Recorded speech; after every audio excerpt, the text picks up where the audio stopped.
اللهم صل وسلم وبارك على إمام المرسلين محمد النبي الأمي وعلى آله وأصحابه الطيبين الطاهرين ومن اتبعهم بإحسان إلى يوم الدين. اللهم يا ربنا أرنا الحق حقا وارزقنا اتباعه وأرنا الباطل باطلا وارزقنا اجتنابه اللهم آمين. وشكان براني بريس الله ورحمة إخواتان لبيا باجو إلى القي بيشودا لخدمة جنابتنا باسي پەڕینەوەی بەنی ئیسرائیلمان کرد لە ئاوی دەریای سوور کە چۆن خوای تەبارەک وتەعالا یەکێ لە گەورەترین موعجیزەکانی خۆی لە کارە دەستە و سانکارەکانی خۆی پیشانی بەنی ئیسرائیل و پیشانی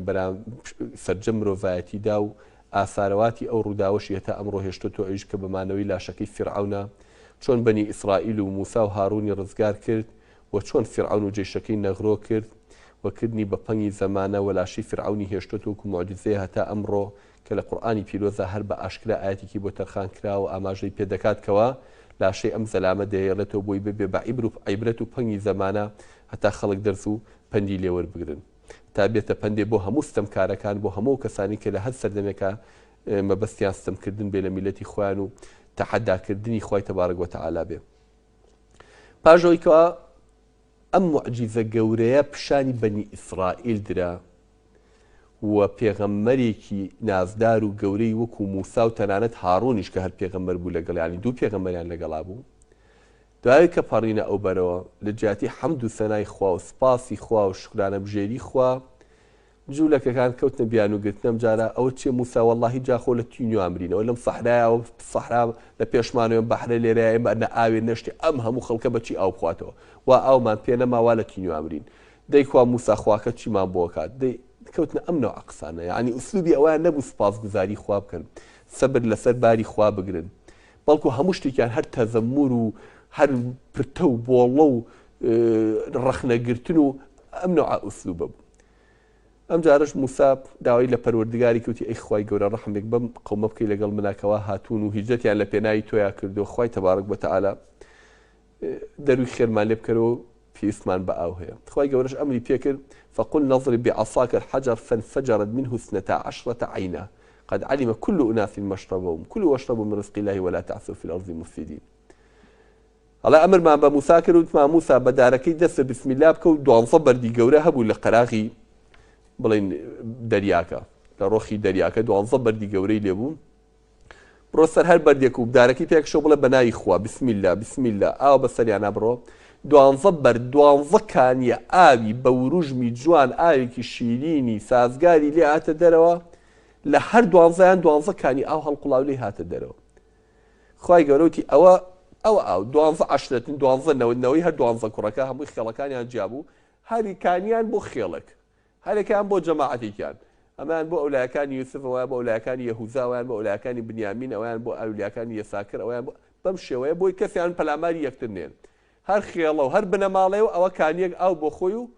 یعنی ئەمەش بەڕاستی معجیزەیەکی گەورە بوو توێسە لەبەر چاوتا لەو بەردەڕەقا سیرکەی ئەو ئاکانی ئاوە شیرینە ساردە بێتە دەرەوە لەو سەحرایە و ترسی ئاوت نەمێنێ باشەوە تێر ئاو بوون. ئای باشە بوتیان موسا برسیمانە خواردنیم قەومە بەچی دابینەکەی لەم سەحرایە. ئەم جارە خوای تەبارەک وتەعالا دوو ڕزقی تایبەتی بۆ ناردن. یەکێکیان لە ئاسمانەوە گەزۆی بووە بارانن گەزۆی ئەسڵی کە گەزۆی دەبارێندێ گەزۆی بووە بارانن لە ئاسمانەوە بە سەریانە بە کە هەڵەسان لە خەوت سەیریانە کرد سەر دار و بەرد و گەڵا و نادا هەموو شتێک بۆ بە گەزۆ لیانە کردەوە وەکو نان وەکو هەویریان لێ کرد تەنانەت نانیان لێ دروستە کرد. و ئەو تەیرە قاز و قوڵنگە قاچ و ملدرێژەکانی بۆ ناردبوونە ناوەوە خوای گەورە فەرمی وەنزەلنا عەلەیکم المەنە وەسەلوە گەزۆ و لەگەڵ ئەو تەیرانەما بۆ ناردبوون ئەیانگرتن گۆشتەکەیان نەخوارد و تەنانەت هێلکەکانیان نەخوارد ئیسفادەیان لێ کرد جارێ ئەوە بخۆن هەتاکو خوای تەبارەک وتەعالا ئێوە بۆ ئەوە نەهاتون لەم سەحرایە بمێنەوە جارێ ئەوەش تا لێرەیان بن فەرمووە ڕزقە بخۆنەوە و نیعمەتە بخۆن خوای تەبارەک وتەعالا ئەمەی تایبەت بۆ ئێوە ناردوو. چەند ڕۆژێکم لە سەحراکەیانمانەوە مەحتەل بوون ئەم جارە هاتنە لای موسا هەر یەکەی بەنەوەیە بە جاتی سپاسی خوا بگرن سەبر بگرن خۆ ئەم معجیزە گەورانەی پیشان ناون خوای تەبارەک وتەعالا ئەو بەحرەی لەبەر چاو شەقکردن ئەم زاڵمەی کە خۆی کرد و بەخوا و کەس پێی نەئەوێرا جێشی هیچ وڵاتێ پێی نایرا لەبەر چاویانە غەرقی کرد لەو بەحرە ئەمانی ڕزگار کرد وإذ نجيناكم من آل فرعون يسومونكم سوء العذاب يذبحون أبناءكم ويستحيون نساءكم وفي ذلكم بلاء من ربكم عظيم وإذ فرقنا بكم البحر فأنجيناكم وأغرقنا آل فرعون وأنتم تنظرون أم نعمة عجيبة أنا دوايا وك أم كاني أواني لو برد بو هالقلان ولو برد رقانا دوايا ولا عثمان جزوتا أم بو أبارني دوايا أم همو تيري أوديت ناو تانو بوليو غوشي أنا خود بإسراحتي خود أنا بشي هرا موتان كاتشي هاتنا لاي موسى قالوا يا موسى لن نصبر على طعام واحد بخوا موسى من نحتوين هلا سر بخوارنا حمو رجو جماعة جزو جماعة غوش خوار بخوا تحمل معنا فادعوا لنا ربك بخواك بله هاوار لخواك وبكى نعوذ بالله كوي خواي اوان نبي يعني اسلوبك زور بادبانيان انوان هيچان لبرچاو نبو وفايان نبو صبريان نبو لبرباري خوايا قوم يبون هلا برتوب والله هلا اشوبيان نابو ادعوا لنا ربك يخرج لنا مما تنبت الارض من بقلها وقثائها وفومها وبصلها وعدسها وفومها وبصلها بخواك بله موسى طابچه خواردنی که حزم ل پیازه که حزم ل سیره که حزم ل خیاره که حزم ل نیسکینه که حزم هری بم اسلوبه دعای خواردنی تایبتی علی موسی کرد او کوی موسی سلامی خوای سر به مطعمی دانا يعني نانو يملم بالله نجات ما ابو جانب ازاي خوای گور الرحمن پیکا برو چومان ابا بچینه چو وادي پیابون بو ارض فلسطین که قومه کی کافری کی ابو لوکاته موسى اشترى بوتي اگر ايوا بخواردنا تانف مقرنوا بو مصر او مصر لخدمتنا هذا ساماجك حسن لو ذليلي اويا قال اهبطوا مصرا فان لكم ما سالتم برون بو مصر كاك يا برون هر شاركي تبرون لو كان وحزن خواردنا كان اگر هاتون هجرت تاكلون بيناي خويا صبر بقنا برباري خوات اخوي جودا بلاك ما انا اخاف زين بروكيو اروي باش ام جارا موسى داوي لقومك كروتي قومك خوای تبارك وتعالى داوای لێ کردوم ماوەی مانگێک ئێوە بەجێ بێڵم بچمە سەر کێوی توور بۆ ملاقاتی پەروەردگارم قسم لەگەڵا بکە و شەریعەتم باتێ بۆ ئەوەی حکمی ئێوەی پێ تەنەوە جیابوونەتۆ لێ ئەتوانن شەریعەت تەطبیقەکەن سا پێغەمبەری خۆمان صلی الله عليه وسلم 13 دانە ساڵ لە مەکە بوو هەموو ئاەتانی کە هاتە خوار و باسی شەریعەتی تیان نەبوو بەس باسی عەقیدە و ئیمان پتەوی تیا بوو کە چوە مەدینە اینجا بوو بە دەوڵەت و جیا بۆ مسلمانان لە کافران جیابوونەوە اینجا ئەتوانن شەریعەت تەطبیقکەن لە ناو خۆیانە تا تۆ لە ژێر دەستەی خەیکی کە بیت قانون بەدەستەوە خۆ بەدەست تۆ نییە شەریعەتیشە بێ ناتوانانی تەطبیقیکەی چونکە قانونی خۆی بەسەرا تەطبیقکە لەبەرەوە پێشیان با ئیسفادەی ئەمان جوان نەجاتیان بۆ لە دەست فیرعون اینجا پێویستەکە شەریعەتێکیان بۆ بنێرێ هەتاکو کاروباریانی پێڕەخن لە بینی خۆیانە عیبادەتی پێ بکەن معامەلاتی پێ بکەن وتی خوای تبارک وتعالى پێوتم بێم بچمە سەر کێوی توور ئێوە لێرە چاوەڕێکەن زۆرم پێ ناچێ مانگێکم پێچێ خوای گەورە ئەم ڕزق و نیعمەتەتان بەسەرا ڕێژێت ئەوە خواردن هەتاکو دێمەوە باش هارونی برام تۆش لە ناویانە بە ئاگال لێیان بێت چاودێریان بکە زۆریان لێ مەکە و شتیان لەسەر قورس مەکە هەتاکو من دێمەوە لای پەروەردگار موسا سەلامی خوای لەسەر بێت چووە سەر کێوی توور 30 ڕۆژ عیبادەتی کرد تایبەت خوای تبارک وتعالى 10 ڕۆژی کەشی بۆ درێژ کردوتی بابێ بە چل کە چلەکە تەواو بوو اینجا چوە سەر کێوی توور کەوتە قسەکردن لەگەڵ پەروەردگار و خوای پەروەردگار قسەی لەگەڵا کرد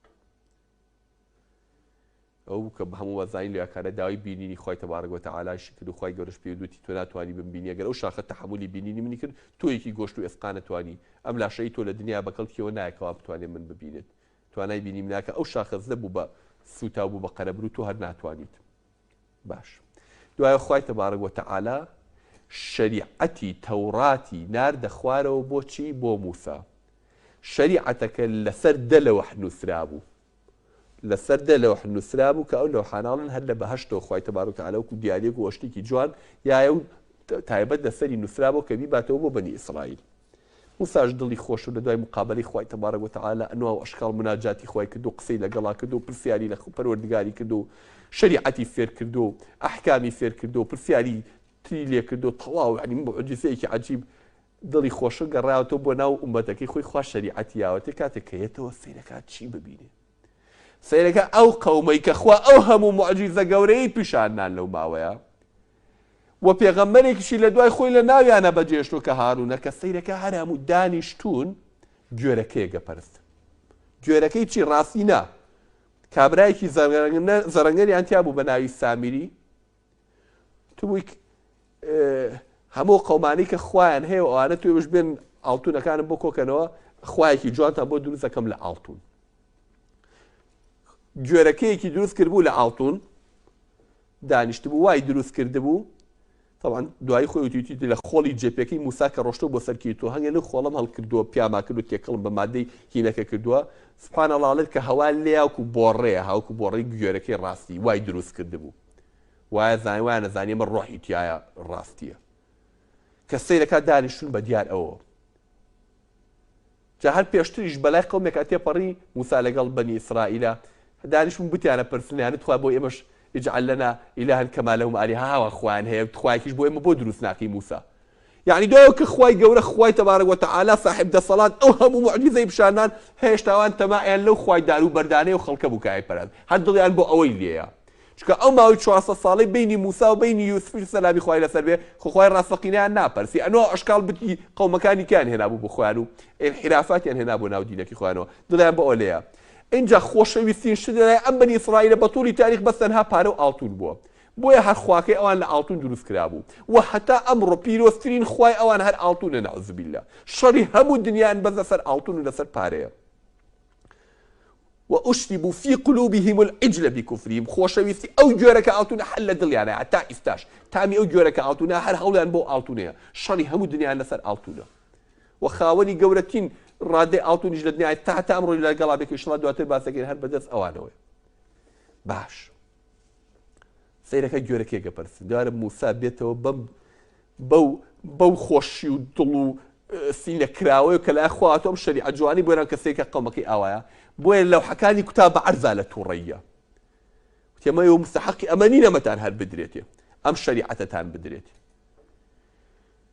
ڕیشی براکەی کرد سەر و ڕیشی براکەی کرد بە دوای خۆیان ڕایکێشا وتی چی بۆچی ئەو قەومە نەگرتۆ ڕێ لێ نەگرتون کاتێ ئیذ ڕائیتەهم ضەلوا بۆ بەرێ لێ نەگرتن کاتێک کە بینیاوە گومڕا بوون ئەوژوتی قال يا ابن أم لا تأخذ بلحيتي ولا برأسي براکەم سرم مەگەڕێ و ڕێشم مەگەڕێ و ڕامەکێشە و خەڵکم پێخۆش مەکە والله ترسام إني خشيت أن تقول فرقت بين بني إسرائيل ولم ترقب قولي ترسام ئەگەر وام نەکردایە بەنی ئیسرائیل تەفرەقاتێکەوە بەخۆ پەلاماری یەکتریانە یەکتریا قەت و عامەکرد کۆمەڵێ لەگەڵ منە و کۆمەڵێ لە بەرامبەرەوە ئەبوو بە کوشتار وتم بەتا خۆ دیتەوە من بە قەومەکە نێم بەیەکە یعنی هاڕۆن بەوە کە قەومەکەی تووشی کفر بووە هێشتا تەفرەقەی پێ خراپتر بوو لە کافرێتی بوو لە کافربوونەکان کە ئەمە عولەما حوکمێکی فقی لێوەرگرن ئەڵێن ئەو گومڕاییە ئەو سەرلێشەوە ئەو کفرە هێشتا ئەهوەترە لەوەی کە ناو قەومێک تەفرەقەی تێکە و کوچکە تەفرەقەی تێکە و حەق و باڵتر نامێنێ هەمووی یەکترە کوژێ هەمووی پەلاماری یەکترەیە وتومە تا خۆ دیتەوە بە هەر سەبر بگرم تەفرەقەیان تێ نەخەم کۆمەڵێ لەگەڵ بنا و کۆمەڵێ لە بەرامبەر مام بکەینە سەر و گوێلاکی یەکتر و یەکتر کوژین و خوێنەکە بڕێژ باش موسا لەمە زۆر تووڕە بوو و خوای گەورەش غەڵسەبی لێگرتن چونکە دوای ئەو هەموو موعجیزەی ئەم کانەنا لەبارەیان کرد جارێ سامیری بان کرد وتی تۆ چۆنم ئیشە کردووە والله ترى هاتوا بسرما وبوملوا وإيشك ما كردوا فقبضت قبضة من أثر الرسول وكذلك سوى لدي نفسي وتي بارتشي لخولم هلقتو لجيبيكيتو كروشتي برو أوي كدم بينك أم بوري دروس كر جورك كو خلقي كي زور بعرف بكرو أعطوني كي زور أم بوك كو كردمو أم جورك أعطونا ملي دروس كردو أوان هر أوان بله دبروتي عقوبة دوا بخلا خوي تبارك وتعالى حتى ما أن تقول لا مساس قروا قول بهاوار كي بلي كذا سمتي وانا بەر بۆ ئەو دەشت و دەرە وەک گەڕ و گولی لێ هات هەموو گیانی حتا مردیش کەس نێوێرا دەسیتیەوە ئە لە دوورەوەی کەس دەسمتیەوە نەیە نە ئەوێرا دەست با لە کەسەوە نە کەس ئەوێرا دەسیتیەوە بە حتا مرد بدار ڕسێندا بۆ شێوێ مرد لە نایەنە سامیری کە ئیشەکەی کردبوو ئەی ئەوانەی کەواکە خوای ڕاستەقینیان گۆڕی بوو دەدوای ئەو هەموو نیعمەتەی خوا هەموو بەڵگەی خوا بە تۆزێ ئاڵتون و ئەوەیان پەرست خوا عقوبەیان و تێبێ یەکتر بکوژن ئەبێ خوێن یەکتر بڕێژن تۆبەکەیان ئەوەی ئەوە لێیان خۆش نام بڵێ خوای گیان تۆب بە چکە ئەوان بەوە عاقڵ نەبن من ئاوا لێیان خۆش نابم ئەو بوو لەسەر فەرمانی خوای تەبارەک وتەعالە کەوتنە چی ئەوەی تر دەستیان کرد بە دەست و قاچی موسایان کەوتن بەس خوا لێمان خۆش بێ و نەمانزانی و سامیری هەڵیاخاوتی عقوبەکەتان ئەوەیە ئەبێ ئەم جارە شتێکی وا بێ عقوبەکە پێی عاقڵ بن کەوتنە یەکتر کوشتن تاوای لێ هەو کە سوکار یەکتر یەکوشت خوێن یەکتریان ڕژ لە هەنگی ڕوایەتە ئەڵێ نزیکی تا 7,000 کەسیان لای تر کوژدا خوای گەورەوتی بەس یعنی بە دەردێکی بردن تۆڵەیەکی لەسەر عقوبەیەکی دان کە حتا ماون لە بیریان نەچێتەوە. یعنی هەچ قەومێکی کە بوایە بۆ 2000 ساڵی دوایەوە ئەو ڕووداوی لە بیر ناچووە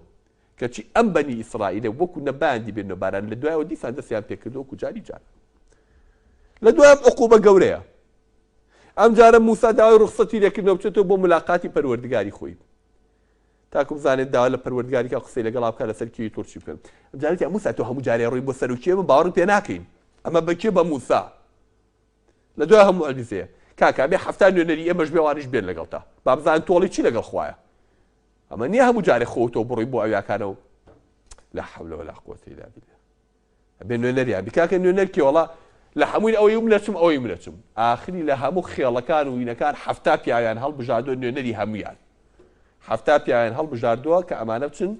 لیمیقاتی ڕەبی بۆی بچن بۆ ئەو موعیدەی کە موسا لەگەڵ پەروەردگارە هەیە. ئەوە بەڕێکەوتون ببینن بزانن موسا قسە لەگەڵ خوایەکە بۆی ببن بە شایەت دیارە موسا بە درۆست نەزانن نەعوذ بالله دوای ئەم هەموو معجیزە و هەموو دەسەڵاتی ئیلاها کە پیشانیاون کاتێک کە ئەڕۆن لە ڕێگە چی بە موسا بڵێن هەفتا پیاوەکە قالوا يا موسى لن نؤمن لك حتى نرى الله جهرا. ئەو موسا با لەیساوە پێ بڵێن چونە سەرکیەوەکەی گوێمان لە سەوتێکە و بڵێ مە خوایمە باوەڕمان بۆ نییە بێ خۆی ببینین. ئەو موسا سەلامی خوای لەسەر بێ خۆی دوای ئەوەی ئەم پلە و بەرزە و ئەم هەموو عیبادەتە و ئەم هەمووی نەداوان لە پەروەردگارەکە بەو پەڕی ئەدەبەوە ئەرینی ئەنظر ئیلەیک خوای گیان ڕوخسەتم بە سەیرێکە بکەم خوای گەورە فەرمی نەکە لەن تەڕانی نەخێن نامبینیت ولكن انظر إلى الجبل فإن استقر مكانه فسوف تراني. سيري شاخەکەی ژێرەکە ئەگەر ئەو تەحملی کردێتەوە داوای بکە ئەمان هاتووە لە نەخێر باوەڕ ناکەین ئیمان نانی تاخۆی ئیمانی پێ ناینە بێ خوا خۆی ببینین. خوا پەنامان بە ئەم جاریان ڕێک فأخذتكم الصاعقة وأنتم تنظرون. خوای تبارك وتعالى یەک ئاگری لە ئاسمان نادەخوارەوە هەر هەفتانی کرد بە قەرە برود هەر هەفتا پیاوە هەڵبژاردەکەی کە قەومەکە نردووی لەگەڵ موساکردنی بە قەرە برود تازاڵێ بە شەرط ئیمانیانن بەخوا بێ خۆی ببینن لە دوای ئەم هەموو دەسەڵات و معجزەی کە پیشانیان ئەم هەموو بەڵگەی خوایەتی خوایە هێشتا داواکەن ئەڵێ وەڵا لەن نؤمن لەکە حتا نەڕە الله جەهرە وەڵا ئیمانی پێ ناینە هەتاکو خوا بە ئاشکرا نەبینی فأخذتكم الصاعقة وأنتم تنظرون ثم بعثناكم من بعد موتكم لعلكم تشكرون. بەڵام خوای گەورە بەڕەحمە فەرمێ لە دوایەوە سەر لە نوێ زیینگوم کردنەوە هەر هەفتیانم کرد بە قەرە برود یەک ئاگرم لە ئاسمانەوە ناردە خوارەوە بۆ سەریان هەر هەفتیان سووتان و بوون بە قەرە برود کەچی دوای ئەوە خوای تەبارەک وتعالە هەر هەفتیانم زیینگوم کردەوە بیان برێن و زیینگویان کردوتر لەو مهمتر بەس بۆی عاقڵ بن ئەوە بڕۆن و ئەمە بگەڕەوە کە خوا چۆن هەر هەفتیانی سووتان و کردنی بە قەرە برود دوای ژۆڵات زیینگو کراوینەتەوە خوا ئەمەی پیشان ناین دوای کە ئەو ناماقوڵێمان کرد و بە مەرج وتمان ئیمانی نەبێ خوا ببینین. باش ئەم جاریان دوای ئەم هەموو معجیزاتە و چەند جار وعدیان بە موسایەتی ئەم جارە تۆ بە بەس ئەم جارە خوا لێمان خۆش بێ بەس ئەم جارە وا بکەینیتە تەواو غەڵەتی کە ناکەینەوە بەرامبەرت موسا سەرەکە هەر پشتیانە کردەوە شەریعەتەکەەوە هەرچی خوا پێوتن ئەوان پێچەوانەی وایانە کرد عەکسی وایانە کرد.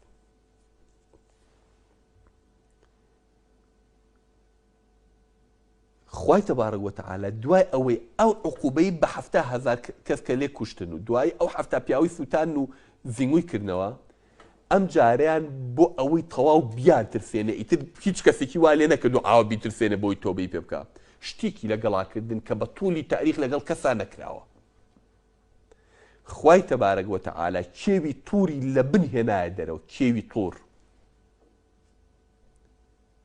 وإذ نتقنا الجبل فوقهم كأنه ظلة.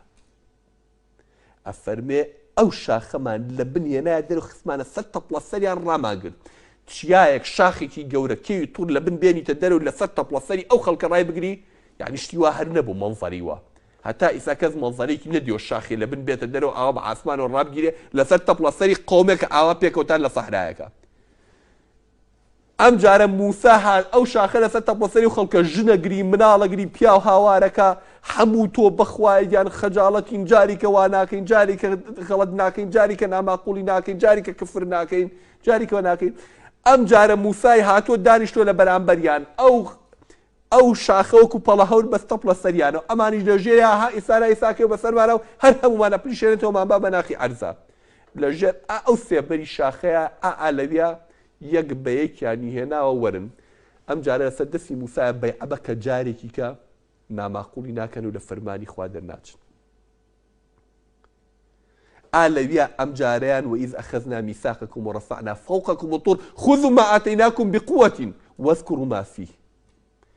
ئەم جارەیان ئەوەی کە یاومانەتی ئەو شەریعەتە جێبەجێکەن، لاساری تیا نەکەن، پشتی تێ هەڵ نەکەن، بە گاڵتە و گەمە وەری نەگرن، گاڵتە بە ئاەتەکانی خوا مەکەن، جێبەجێ فەرمانەکانی خوا بکەن. هەر هەموو هاتوون لەسەر دەستی موسایە، سوێنیان خواردو دەستیان خسۆتە دەستی موسا و بەیعەتیان پێداوە کە ئەم جاریان بەس ئەم جارە خوا لەو خەفە بە نەجاتمان با ئەو شاخە نەڕوخێنێ بە فەرمانە وعد بێت خوای گەورە چۆنە فەرمێ ئاواکە. هەر هەموو تۆبیان کرد لەسەر دەستی موسایەوەمانە دوای شاخەکەی دانەوە ثم تەوەلەو ئیلا قەلیلەن منهم خوا فەرمێ کەچی پاشەوەش زۆربەی زۆریان پشتیان هەڵکردەوە کەمێکیان نەبێ ئیلتیزامی کرد بە وعدەکەی خۆی بردەسەری، زۆربەی زۆریان هەرکەوتنەوە لاساریەکەی خۆیان. یعنی موسا سەلادی خوای لەسەر بێت تووشی بەزمێ بۆ بەدەست ئەمانەوە بە قەومی خۆیەتی لەو ناخۆشیە ڕزگاری کردوون، لەو عەزابە گەورەیە ڕزگاری کردوون، لەدەست فیرعەون قوتاری کردوون و نەجاتی یاون. ئەم هەموو موعجیزە گەورە یەک لە دوای یەکە، یعنی ئەمەندە موعجیزە پیشانی بەنی ئیسرائیل دراوە بە توولی هەموو پێغەمبەرەکان ئەوە موعجیزەیان نەبوو. بۆ قەوم هەتا لاسارتر بێ، هەتاکو بێ ئیمانتر بێ، هەتا خراپتر بێ، هەتا چەوتتر بێ پێویستەکە موعجیزەی زیاتری پێ بدرێت بۆ ئەوەی بەڵگەی ڕاستێتی خوا بزانن. ینی ئەم موعجیزانە لە باشی بەنی ئیسرائیل نەبووە. ئەوان بەخۆیان دەڵێن ئێمە باشترین قەومین، بۆ چونکە پێغەمبەرمان لە هەموو پێغەمبەرەکان زۆرتر و لە هەموو قەومەکان پێغەمبەرمان زۆرتر بواتەوە سەڵات و سەلامی خۆیان لەسەر بێت، و لە هەموو قەومەکان زیاتر موعجیزەمان بواتەوە. نەخێر ئەمە بەڵگەیەوە کە خراپترین قەوم بوون. ئەو کە خوای گەورەژە فەرمیەوە فەضەلناکم عەلە العالەمین، فەضڵەکەمە بەسی پیاوە بووە لە هیچ عالەم، هیچ قەومێ، هیچ میلەتێکە بەقەی ئێوە خوا نیعمەتی نەڕشتۆ بەسەریانە، فەضلی نەڕشتۆ بەسەریانە. ئەم کارانی کە بۆی کردو بۆ قەومەکانی کە نەکراوە. چ قەومێ لە ئاسمانەوە گەزە و تەیری گۆشتی بۆ بارێنراوە؟ گەزە و گۆشت بۆ کێ بارێنراوە؟ چ قەومێ لە دنیایە کە تینویان بووە دوازدەکانی ئاویان لە سەحرایە بۆ هەڵقوڵێنراوە؟ چ قەومێک خوای تەبارەک وەتەعالە بەحری بۆ شەخ کردوون و چ قەومێک و چ قەومێک و چ قەومێک هەمووی یعنی ئەوەی کە تایبەت بۆ ئەمان کراوە بۆ کەس نەکراوە. بە جارێکیش دوو پێغەمبەری نازانی و موسا و هاڕون لە ناویانایە. کەواتە فەضەلناکم عەلە العالەمین، یعنی ئەوە نییە ئەمان توخمیان باشتر بێت لە خەڵکەکانی تری دنیا، بەڵکو ئەوەندە نیعمەت داوە بەسەرتان، فەضلی ئێوە ماوە بەسەر هەموو خەڵکی کەیە، یعنی فەضلێک دراوە بە ئێوە کە نەدراوە بە قەومەکانی کە. چاکەیەک لەگەڵ ئێوە کراوە ئەی بەنی ئیسرائیل کە لەگەڵ قەومەکانی کە نەکراوە. خوای گەورە بەڕادەیەک بەسەری کردوونەوە، ئەمەی پێغەمبەر بۆ ناردوون و ئەمەندەی موعجیزە بۆ ناردوون و ئەمەندەی چاکە لەگەڵ کردوون کە لەگەڵ قەومەکانی کە نەکراوە. نەگەوەی ئێوە توخمتان باشتر بێت لە قەومەکانی کە، بەس بۆی عاقڵ بن، بەڵام هیچ فای نەبوو. ئەمە خوای تەبارەک وەتەعالە لە دوایەوەی کە ئەم هەموو چاکەی لەگەڵ بەنی ئیسرائیلا کرد، ئەم جارە موساوتی خوای گەورە وعدی پێداوم خاکی فەلەستینمان ئەداتێ،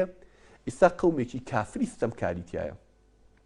ئێمە بەس ئەوەندە بڕۆینە پێشەوە ئەڵڵاهو ئەکبەر بکەین، خوای تەبارەک وەتەعالە تەکبیر بکەین و بەرامبەریان بۆسین ڕانەکەین، ئەوان ئەشکێن، وعدی سەرکەوتنی پێداوین. یعنی خوا ئەمری جیهادی کرد بە کێ؟ بە موسا کە لەگەڵ قەومەکەیە جیهادی ئەو کۆمەڵە کافرە بکەن کەوا لە ناوکیان لە ناو فەلەستینە. طبعا ئەوانیش هەواڵەکەیان بیست بووە موسا لە دەست فیرعەون ڕای کردو بەرەو فەلەستین هاتووە، بۆیە جێشی خۆیان ئامادە کردبوو لەسەر حودود وەسا بوو. کاتێ موسا بە قەومەکەی وت ئێوە وەرن بچین شەڕ لەگەڵ ئەم جێشەیە بکەین، خوای گەورە فەلەستینەکە بە نسیبمانەوەمان ناتێ. دوایەوەی کە ئەم هەموو بەڵێنیان بەخوادا و ئەم هەموو موعجیزەی خۆیان بینیەوە کە چی بڵێن چی باشە. يا موسى إن فيها قوما جبارين وإنا لن ندخلها حتى يخرجوا منها. بەخوا موسا قەومێکی تیا جەماعەتی تیا ئەمە ستەمکارن، ئەمە بەدەستن، ئەمەندە ئازان باسییانەکەن، ئەڵێن وا شەڕەنگێزن، وا بچین شەڕ لەگەڵەوانە بکەین. ئێمە بەڕاستی ناچینە ناوێ، بەخوا ئەمە ناین حتا یەخرجوا منها، تا ئەوان نەچنە دەرەوە ئێمە ناچینەوە، ئەنێەوە خۆیان چۆڵیکەن، وڵاتی خۆیان چۆڵکەن تا ئەمان جەنابیان بچنە ناوێەوە. وإنا لن ندخلها حتى يخرجوا منها فاذهب أنت وربك فقاتلا إنا هاهنا قاعدون. تۆ سەیرم قسەیە بە موساڵن چی؟ بڕۆ تۆ و خواکە و شەڕیان لەگەڵا بکە، ئێمە لێرە دانیشتوین کە ئێوە گرتان قەومەکە لە ناو برد، پێویست ناکەم بۆچی بێت تۆ خوای کە ئێوە گەندە سەڵاتدارە، تۆ خوب چۆ خۆت و خواکەت شەڕیان لەگەڵا بکە، ئێمە لێرە دانیشتوین. یعنی بێئەدەبی ئەم قەومە، سپڵەی ئەم قەومە لە ئاستی نیعمەتەکانی خوا، لە ئاستی فەزلی خوا، لە ئاستی پێغەمبەری خوادا، لە ئاستی هەموو چاکەیەکان کە خوای گەورە لەگەڵا کردوون بەڕادێک بووە، هیچ قومێک ئەمەگە سپڵۆ بێئەدەبی نەکردو بەرامبەر بە پێغەمبەری خوا بەرامبەر بە پەروەردگاری خۆیان بۆیە خوای گەورە ئەم جارە غەضەبێکی لێگرتن فەرمووی بە موسای وت فإنها محرمة عليهم 40 سنة يتيهون في الأرض دێ ئەوە منیش مادەم ئەوەنگە ئیقدام ناکەن بەس ئەوەنگە بچنە پێشەوە منەڵم سەرتان نەخەم بەسەریانە ئەرزی فەلەستینتان نێمێ ئێوە بن بە خاوەنی ئەوە بۆ ماوەی 40 دانە ساڵ حرام کرد لەسەریانە يتيهون في الأرض بێ لەو سەحرایە لەو ئەرزەیە بخولێنەوە نابێ بێنە ناو ئێوە ئەبێ نوێرن بچنە یەک شار و یەک وڵاتیکەوە ئەبێ لەو سەحرای نەقەب و سەحرای سینایە ئەبێ هەر بۆ خۆیان بخولێنەوە حتى 40 دانە ساڵی کە تا ئەم جیلە ئەڕوا ئەم توخمەی ئەمانەی کە ئەمە ڕەفتاریانە ئەمانەی کە گوێرەکەیان دروست کرد و کردیان بەخوای خۆیان ئەمانەی کە شاخی تووڕم لەسەر تەپڵی سەریان ڕاگرت و بەڵێنم لێ وەرگتن کەیتر لاساری نەکەن لە ئاسی فەرمانەکانی خوا ئەمانەی کە ئەم هەموو غەڵەتیان کرد ئەمانە دیارە قەت چاک نابن بۆیە هەتا ئەم جیلە تەواو ئینتیها نێت نابێ ئەمانە بە چای خۆیان سەرکەوتن و نیعمەتی خوا ببینن بەسەریانە کە بچنە ناو ئەوێ ئەبێ ئالۆ سەحرایان فڕێنەوە هەتا چەند 40 دانە ساڵی تر خوای گەورە وتی ئەمە وعد و داومە ئەبێ عقوبە بێ بۆیان دە موسا ژووتی دەبی خوندی هەتا 40 دانە ساڵی کە بێ ئالەم سەحرایە بمێنەوە یعنی موسا سەلامی خوای لێ بێگەیشت بۆ بینە قاقای بەدەست ئەو قەومەوە بە هیچ بۆی ساڵح ناکران بە هیچ بۆی چار ناکران ئەم پێغەمبەرە گەورەیە ئەم پێغەمبەری کە هەموو معجزەی لەسەر دەسا ڕوویداوە سەڵات و سەلامی خوای لەسەر بێت هیچ فایی نەبوو هیچیان بە قسە ناکرد دەبڕم بیخولێنەوە لەو سەحرایە تا 40 دانە ساڵیکە بۆتان نییە بچن لا ئەو ئاودانی و شارانەوە هەربێت لەو ترس و لەرزەیە بن بالفعل ئەو جیلە ڕۆی کۆتایی پێهات و موسا وەفاتی کرد هەر لەویا نەتوانی بچێتە ناو فەلەستینەوە هارونی برای لە دوای خۆی ئەویش وەفاتی کرد لە دوای خۆی موسا زەلامێکی دانا کە بە ناوی یوشعی کوڕی نون ئەوی کرد بە جێگری خۆی کە لە ناو قەومەکەیە بمێنێتەوە لە سەردەمی یوشعی کوڕی نونە ئیتر 40 ساڵەکە تەواو بوو خوای گەورە غەضەبەکەی لەسەر هەڵگرتن کەوا نەجاتیان بێ لە کێ لەو غەضەبەی کە خوا لێی گرتون و لە خولانەوەیان لەو سەحرایە بۆیە کە لە سەردەمی یوشعی کوڕی نونە ئەم جارە پێشیان کەوت و جیلە تازەکەی کە پەیا ببوو کۆی کردنەوە حەماسەتی دایە بەریان و هەستان چون بەگشت ئەو قەومەیە کەوا لە ناو کوێ بوو لە ناو فەلەستینا و توانیان بە ماوەیەکی کەم فەلەستی بگرن خوای گەورە توی بە ئاساتین شێوەتان نەبێ بەس ئێوە بڕۆن لە پێناوی خوای ئامادە بە ڕوبەڕوو غەزا بکەیت ئەوان هیچ ئامادەیەکیان نەبوو بۆی خواوا زەلیلی کردن ئامادە نەبوون لە پێناوی خوایە شمشێرێک بەرزکەنەوە دیفاع لە خۆیان و لە مقدساتی خۆیان بکەن خوای گەورە وتی ئێوە موحیدن بەس ئەوان هەموو بتپەرستن ئەو ئەرزە مبارەکە با بۆ ئێوە بێ بۆ ئەوان نەبێت ئێوە بەس بڕۆنە لە ڕویانە بۆسم من سەرتانەخەم بەڵام ئەوەندەش ئامادەیانتیانە بۆیان بڕۆ خۆت و خواکە و شەڕیان لەگەڵا بکەی مە لێرە داچون تا شەڕەکە کۆتایی پێدێنن کاتێک کە یوشعی کوڕی نون چۆن ناو فەلەستینەوە فەلەستینی گرت یوشعی کوڕی نون هەستا ئەیزانی طەبیعەتیان چۆنە جەماعەتی بەنی ئیسرائیل 12 خێڵەن هەرێکانە چێتەوە سەر یەکێ لە کوڕەکانی کێ یعقوب سەلامی خوای لەسەر بێ فەلەستینی دابەش کرد لە بینی هەر هەمیانە وتی ئەم منطقەیە بۆ تۆ ئەوە بۆ تۆ بۆ فڵانەشن تۆ بۆ فڵانەشن بۆی لێک نەکەون و لەسەر منطقەکە نەبێ بە شەڕیان دوایەوەی کەوە داگیریان کرد و خۆشیان بە حسابی خۆیان لە تەورات هەیگەرنەوە لە کاتێککە چوونە ناو فەلەستین و 12,000یان لەو قەومە کوشت و هەرچی هەبوو تاڵانیان کرد و بردیان و ژن و مناڵیان بە تاڵانی و بە ئەنفال بردن و چیان کەمە لە تەوراتەکەی خۆیانە باسیەوەکان کە چۆن چوونەتە ناو فەلەستینەوە کە پێم وایە شتانە هەر هەموو دروست کراوە هی ئەوانە کە دوایی تر دێنی شەڵای خوێنەوە تەورات کێ نووسیوێتی و لە کێوە ئاخر کۆنتترین نوسخەی کە تەورات لەبەر دەستمانایە هی کێ و شەڵە لە ئەگەر ماینوی نەمردین ئەڵلقەکانی کەیە باسیەکەین پاش ئەوانە لێمانەوە لە فەلەستینە ئەم جاریان بۆ ماوەی 4 دانە سەدا 400 دانە ساڵ حکمێکیان دروست کرد لە ناو فەلەستینە پێوتێ حکمی فترەی قوزات قازیەکان بە قازیەکان یاخود دادوەرەکان فترەی دادوەرەکانی پێوتێ لەو ماوەیە زۆر بەنی ئیسرائیل خراپ گومڕابوون سەر لە نوێ کەوتبوونەوە بتپەرستێتی معجبون بە کەنعانیەکان معجبون بە خوای نازانم چی بەعلیانەیەنا ئایا پەرست عەشتاریانەیەنا ئایا پەرست ئەچون بتی قەومەکانی کارێنا و لە ناو خۆیانە دروستیانە کرد مەعبەدیان بۆ ئەوان دروست دەکرد چیانە کرد تەحریفی دینەکەی خۆیانە کرد تەعالیمی موسایانە گۆڕی لاساریانەکە لە ئاسیدینە 400 دانە ساڵ لەو مەملەکەتەیە بوون بە پەرتی و بە بڵاوی مابوونەوە لە ناو کوێیە کە ئەو فتێ پێوتیە فترەی ئەحدی قوڤاد یاخود سەردەمی دادوەرەکان.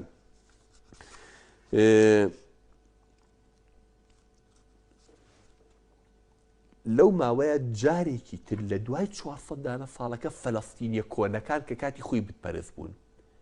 ئەوەی کە ئەمان لە فەلەستین دەریانکردن جارێکی کە ئەوان کۆبوونەوە ئەولایەکانی ئەوان لە ساڵی 1050 پێش زاینە هجوومیان کردەوە سەر جوولەکەکان کە فەلەستینیان گرتبوو بۆ جاری کرد جوولەکەکانیان لێوە ڕاماڵی و لە فەلەستین چیان لێکردن کردیان نەدەرەوە. یعنی دوای ئەوەی کە لە سەردەمی یوشعی نونا چوونە ناو فەلەستینیان داگیر کرد ئەم تاریخانە ضرورە بزان بێت زانم جوولەکانە بۆچی داوای فەلەستینەکە نەرعان دوایەوەی بۆ یەکەم جار لە سەردەمی یوشعی کوڕی نونا توانیان بچنە ناو فەلەستینەوە بۆ ماوەی 4 سەدە لەوێ مانەوە چونکە لاساریان زۆر کرد خوا غەضەبی لێ کرد ئەم جارە جاری کە ئەولای فەلەستینە کۆنەکان هاتن پەلاماریان دانەوە لە ساڵی 1050 پێش زاینە جارێکی کە بەنی ئیسرائیلیان لەوێ کردە دەرەوە. ئەم جاریان لە سەردەمی کابرایە کابوو جوولەکەکان کە پێوتێ سەمۆئیل کۆتایی بە سەردەمی سەمۆئیل و ئەحدی قوڤات هێنرا. ئەم جارە بەنی ئیسرائیل کە کرانە دەرەوەی تر زەلیلیکیان بەسەرەوە هات و ئاوارەیەک داوایان کە خوای گەورە بێ بەها نامانەوە وعد بێ خوای گیان بەزەم جارە پاشایەک قائیدێکی ئازامان بۆ بنێری بتوانین فەلەستین بگرینەوە ئێمە جارێکە وازە و لاساریانە دێنین ئەوە ناکەین ئەوە ناکەین دوعایانە کرد ألم تر إلى الملأ من بني إسرائيل من بعد موسى إذ قالوا لنبي لهم ابعث لنا ملكا نقاتل في سبيل الله قال هل عسيتم إن كتب عليكم القتال ألا تقاتلوا قالوا ما لنا ألا نقاتل في سبيل الله وقد أخرجنا من ديارنا وأبنائنا فلما كتب عليهم القتال تولوا إلا قليلا منهم والله عليم بالظالمين خوا فرمي سيدي أو جماعتنا كلا بني إسرائيل دوایکە ئەوە کرانە دەرو زەلیل بوون پێغەمبەرێکیان هەبوو لەو سەردەمەیە هەموو جارە چون لای توخوا بەشکم لەخوا بۆمان پاڕیتەوە بەخوا ئەم جارە بەس خوا پاشایەکمان بۆ بنێرێ قائیدێکی باشمان بۆ بنێرێ سەرکردەیەکی بەجەرگمان بۆ بنێرێ هەمومان لە دوایەوە جیهاد دەکەین ئەرزی فەلەستین نەگرینەوە ئەیکەینەوە بە ئەرزی تەوحید و یەکتاپەرستی ئەو کافرانی لێڕە ئەماڵینەوە ئەیژوتی ئاخرە ترسم داوا لە خوا بکەم قائیدەکەتان بۆ بنێرێ و سەرکردێکی باشتان بۆ بنێرێ ئەم جارە دیسانەوە پیاو نەبن چۆن لە سەردەمی موسایە کە موسا پێیوتن وەرە خوای گەورە لە بەزەوەنگە بچن ڕوبەڕویان بنەوە کەچی لە سەردەمی موسای ئامادە نەبوون لە دوای موسا بچن شەڕکەیان ترسم ئەوەشتان بۆ بێ نەیکەن سوێیان نەخوارد جا ئیتر ئێمە ژنمان نەماوە ماڵمان نەماوە لە وڵاتی خۆمان کراوینەتە دەرەوە شار بەدەرکراوین جا ئەگەر ئێمە لەسەر خاکی خۆمان و شەرەف و ناموسی خۆمان شەڕ نەکەین ئەی لەسەرچی ئەم قسانیانە کرد کاتێک کە خوا شاولی بۆ ناردن کە لە قورئانە پێوتێت تالوت کە خوا تالوتی بۆ ناردن سەیرەکەی دیسانەوە پشتیان هەڵکردەوە زۆربەی زۆریان ئامادە نەبوو لە دوایە بچێ هەمووی هەر قسە بوو ظاهیرەیەکی سەوتی بوون وەکو عەمەل و وەکو کردار هیچی پیاوی ئەوە نەبوو تەنانەت هەنگێک ڕیوایەتە بۆمان ئەگێڕێتەوە ئەفەرمێت حدیثی پێغەمبەر صلی الله علیه وسلم فەرمێت کە تالوت بەڕێکەوت 80000 کەسی لەگەڵا بوو بۆی ڕوبەڕووی قەومێتەوە کە دیسان فەلەستینیان گرتوتەوە کاتێک کە گەیشتە ساحەی شەڕەکە لە بەرامبەر جالوت تا 300 شتێکی لە دەور مابوو 314 نەفەری لە دەور مابوو تۆ تەسەور کە لە 80000 کەس جێش بەڕێکەوە بۆ غەزا چەندی بگاتە ساحەی شەڕەکە بۆ شەڕەکە 314 کەس بەڵام ئەو 314 کەسە پیاوی وەکو کێکیا بوو وەکو داودی تیا بوو کە ئەویش هەر پێغەمبەرێکی خۆ پێغەمبەرێکی نازدارە پێغەمبەرێکە کە ڕێزێکی تایبەتی خوای گەورە لە قورئانە زۆر باسی کردووە لەژێر پیادێکی بوو کوڕێکی گەنجی تازە پێگەیشتوو بوو قۆچەقانیەکی بەدەستەوە بوو ئەوەی کە ئەوڕۆ پێوتێ قۆچەقانی کاتە ئەمە سیلاحی دەستی بوو بەردی تێ کرد و هەڵیەدا یاخود پێوتێ بەردەقانی ئەمەی بەدەستەوە بوو هەڵیەدا و خەڵکیان پێکوشت شەڕی پێکرد تالوت توانی بە 314 نەفەر جێشەکەی جالوت لە ناوبەرێ کێ بەرامبەر جالوت بۆ کێکێکە لە باسیەکەن ئەجگار پیاوێکی کە تەو زل و کەس نەیتوانێت شەڕی لەگەڵا بکەڵ ئاسنێکی گەورەی چەند مەتری بەدەستەوە بۆ هەر دوور کەس نەیتوانێت لێ نزیک بێتەوە کوشتێتی داود بەو بەردەقانی خۆی بۆ قۆچەقانی خۆی بەردی تێ کردو و کێشایەتی بە ناوچاوانی جالوت و جالوتی کوشتووە ئەو جێشە گەورەیانشکان بە 314 نەفەر بەڵام 8 نەفەر پیاوی ئەوە نەبوون و هەموو ئینسیحابیان کردو هەموو خۆیانە کێشا و خۆیانە دزیەوە هەتاکو ساحەی شەڕەکە 314 نەفەر لە دەوری تالوت ما ئەو تالوتی کە هەموو داوانە کردو لە پێغەمبەرەکەی خۆیانە پاڕانەوە بەس خوام جارە قائیدێکمان بۆ بنێرێ وا جیهاد دەکەین وا غەزاکەین پیاوێکی ئاوا بین مەردە بین قارەمانە بین لەسەر دینمان لەسەر شەرفمان لەسەر ناموسمان دوایش ئەویان لێ دەرچوو جاخوا پەناما بە لە هەموو سەردەمێکە کەسانێک هەبوون وا ئەکەین بەڵام لە کاتینا ئەو کاتە خوای تەبارەک و تەعالە بۆیە خوای لە قورئانە فەرمی و هەر بە ئومەتی محەممەد صلی الله علیه و سلم فەرمی أفحسبتم أن تدخلوا الجنة ولما يعلم الله الذين جاهدوا منكم ويعلم الصادقين بو أذان هلوا بأساني أتشنا باش تو بيجو أخوات تاقيتا كاتم زاني كامتان بيايو جيادية كامتان بيايو أو روبر بنوية كامتان أمادي لبيناي خواه سر ومالي خوي دابنية زاني كي رازك أو كي درو كاروا بأساني أي بشتكي أول جياكريتو كي براسي أمادي